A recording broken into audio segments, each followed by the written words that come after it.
Professor परमेश्वर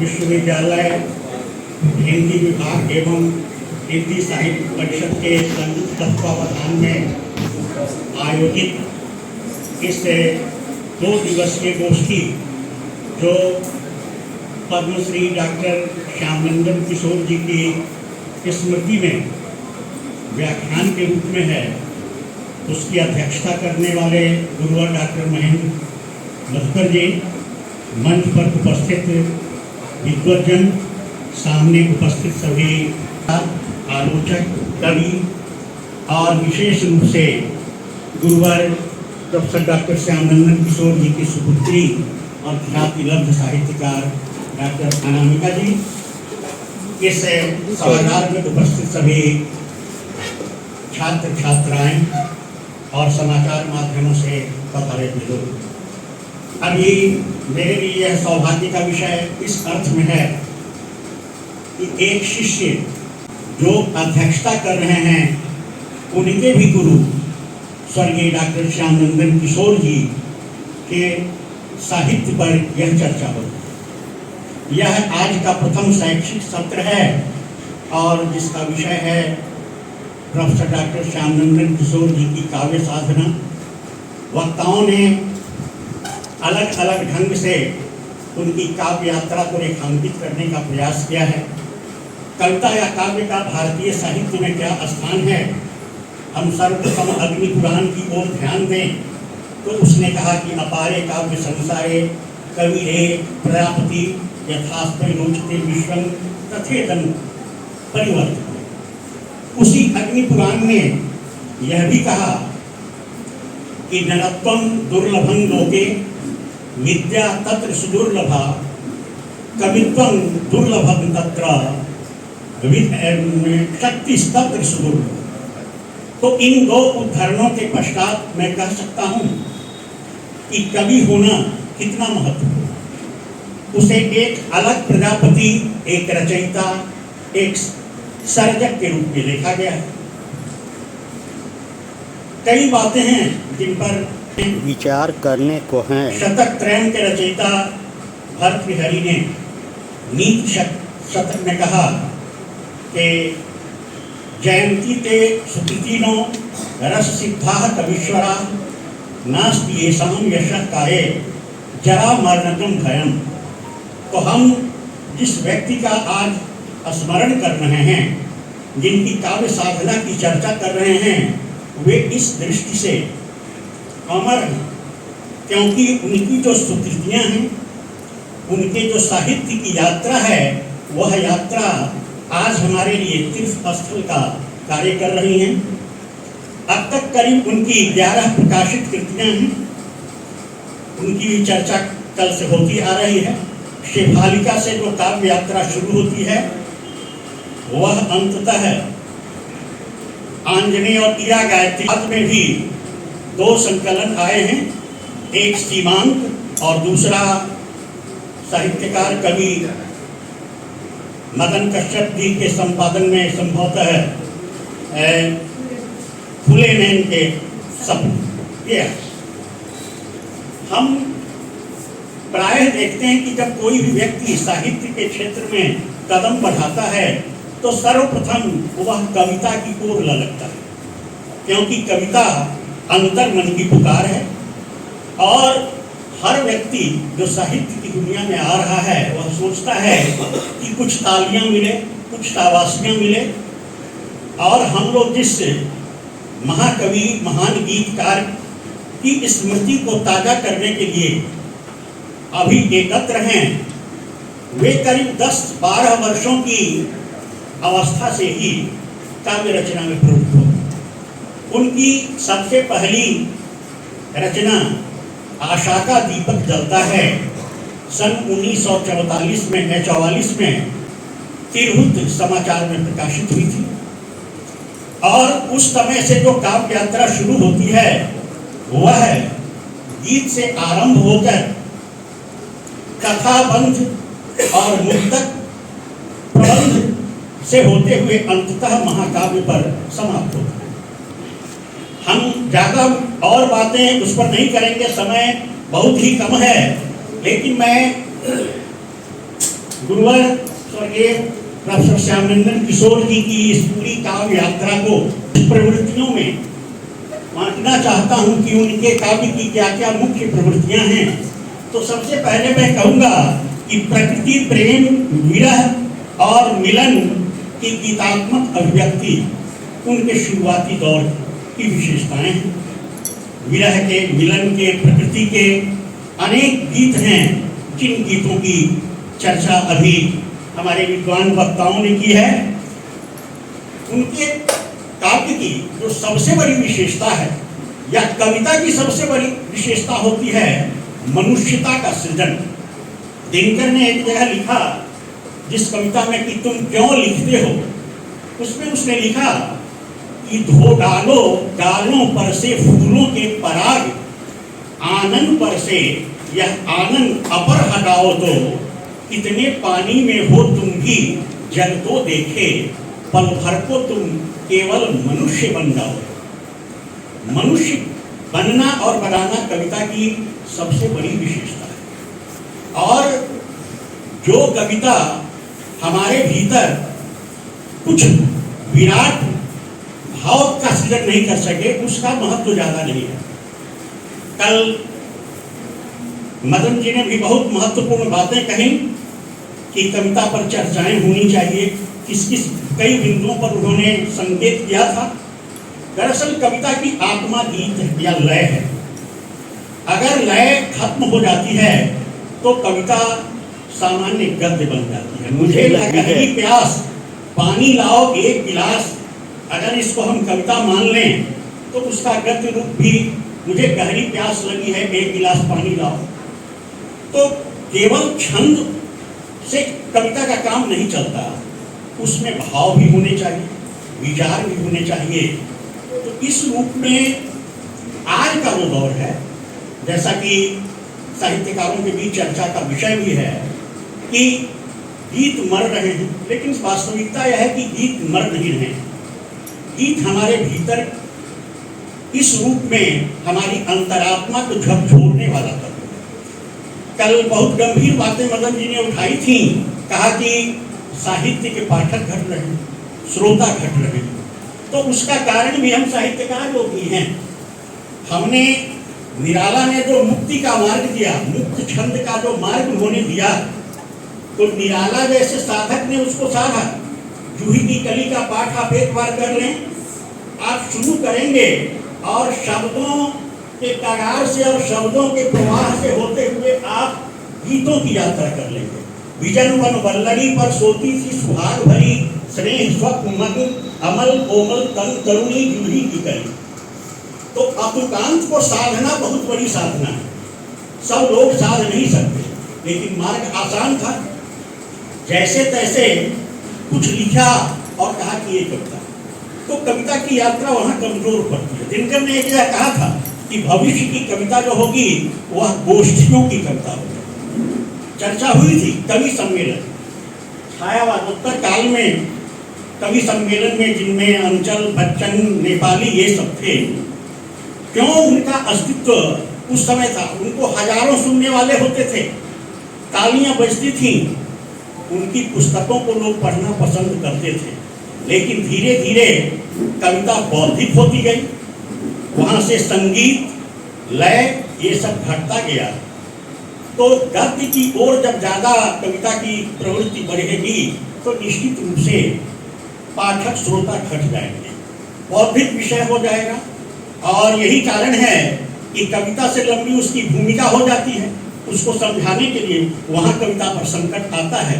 कविता तो ऐसी होनी चाहिए कि पाठक तक वह स्वयं पहुंच जाए, या पाठक उसको अंतर मन में समझ ले। बड़े दुख के साथ एक उदाहरण देना पड़ रहा है कि वर्ष 2011 में इस विश्वविद्यालय के सीनेट हॉल में 4 कवियों की शतवार्षिकी मनाई जाती। आगे ये आरसी प्रसाद सिंह, गोपाल सिंह नेपाली और शमशेर बहादुर सिंह। एक दिन शमशेर और गोपाल सिंह नेपाली एक सत्र के विषय थे। अध्यक्षता जो कर रहे थे, वे जब अध्यक्षीय भाषण देने लगे तो रेवती रमन जी मेरी बगल में बैठे थे। उन्होंने 2-4 बार कहा कि अध्यक्ष जी जरा नेपाली पर भी कुछ कहें।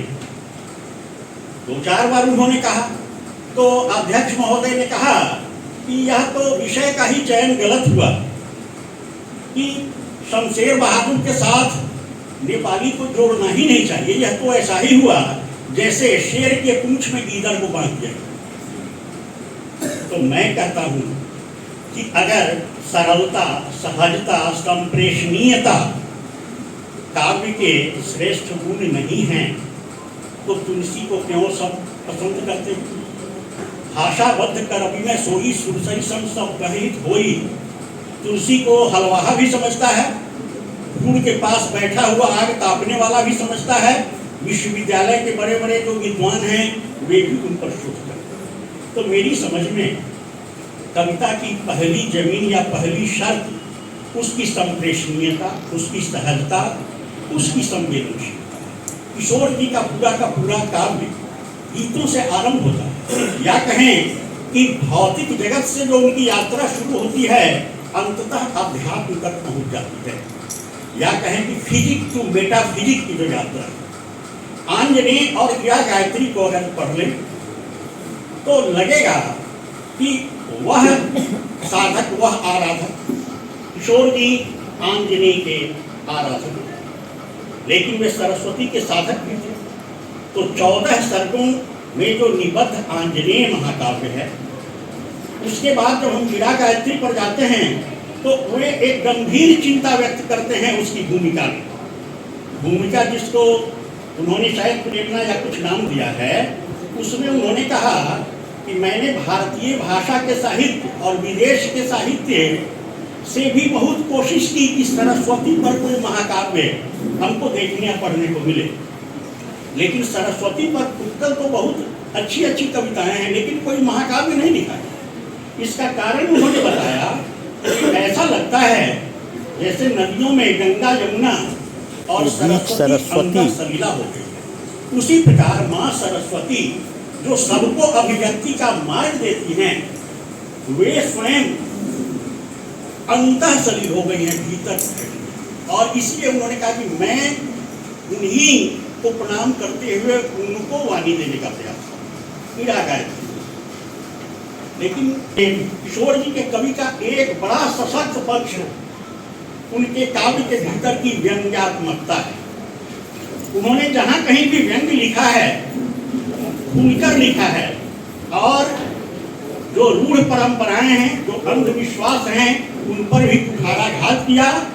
चीख उठा मंदिर की कारा से बंदी भगवान, पूजित होने दो पत्थर की जगह, नया इंसान जगत का होने दो तले, और मुक्त करो अभियुक्त न हो इन काली दीवारों से, और न अब गुमराह करो इन श्रद्धा से प्यारों से।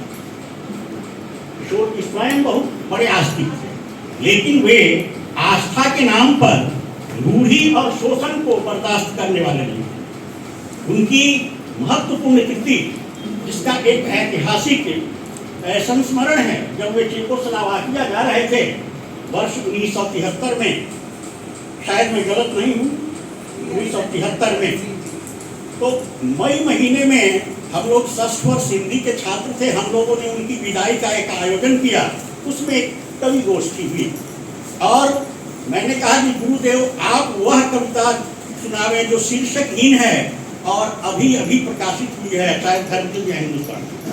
तो उन्होंने कहा कि स्मरण नहीं है, मेरे पास नहीं है। मैंने अपने डेरे से वो उसकी प्रति ला दी और तुम्हें मैं शीर्षकहीन कविता के माध्यम से कहना चाहूँगा कि कम ही कवि लोग ऐसे हैं जिन्होंने इस तरह की संवेदनशील या कहें कि संवेदनापूर्ण कविताएं लिखी हैं। प्रायः उनका जो कवि है उनके व्यक्ति के रूप में भी झलकता है। हम लोग पूरे काल तक उनके शिष्य रहे। मैं यहीं प्री यूनिवर्सिटी प्राक कला जो उस समय था, मैं आया और स्नातकोत्तर का छात्र रहा, बीच बीच में गुरुदेव कभी नेहरू फेलोशिप में गए, कभी छुट्टी पर गए, कहीं गए, लेकिन शुरू से अंत तक उनके वर्ग में हम लोग को पढ़ने का सौभाग्य प्राप्त हुआ। तो शीर्षकहीन कविता मेरी सबसे ज्यादा प्रिय है। मैं कहना चाहूंगा कि खिड़कियां दो खोल, आने दो उन्हें जो फूल मिलाते हैं, द्वार तक आकर विकल तुझको जगाते हैं, मुंह छिपाने से अंधेरा मिट न पाएगा, बंद चाहे कान जितनी बार कर लो, है अगर मधुमास कोकिल के। और सबसे अंत में तो उन्होंने कहा कि सिर्फ शीर्षकहीन होने से नहीं तुम रत्तियों के टोकरे में गीत को डालो, सिर्फ भाषा दोष से मत तुम किसी की दर्द हुई प्रार्थना डालो, है न भाषा सिर्फ अभिलाषा, एक भी मरु है नहीं प्यासा, चीख कर जिसने जगाया जग गए तुम, पर उन्हें भी उनो जो संकेत से तुझको बुलाए। किशोर जी का कवि जितना महान था, उनका व्यक्ति भी उतना ही, और वे अपने शिष्यों को पुत्रवत स्नेह देते थे। युगबोध जो उनका काव्य संग्रह है, उसकी भूमिका में उन्होंने जो लिखा सो लिखा, लेकिन बगल में विवश भाव से उन्होंने लिखा कि मैं हिंदी विभाग को विभाग नहीं कहता, परिवार कहता हूँ। मैं अपनी छात्र छात्राओं को शिष्य या छात्र नहीं कहता, बल्कि उनको अपना पुत्र कहता। तो यह और मुझे स्मरण है कि इतना महान कवि, जिसको 52 वर्ष 9 महीने की ही आयु मिली, एमजे के कॉलेज में मूल्यांकन कार्य चल रहा था, अचानक खबर पहुंची कि डॉक्टर किशोर नहीं रहे। एक मैंने सन्नाटा सा छा गया, सब कुछ स्थगित हुआ। हम लोग की वो व्यक्तिगत पीड़ा थी, क्योंकि कितनी बार गुरुदेव ने रास्ते में जब हम लोग पैदल जाते रहते थे, उनकी गाड़ी अचानक बगल में रुकती थी, कहते थे परमेश्वर आओ।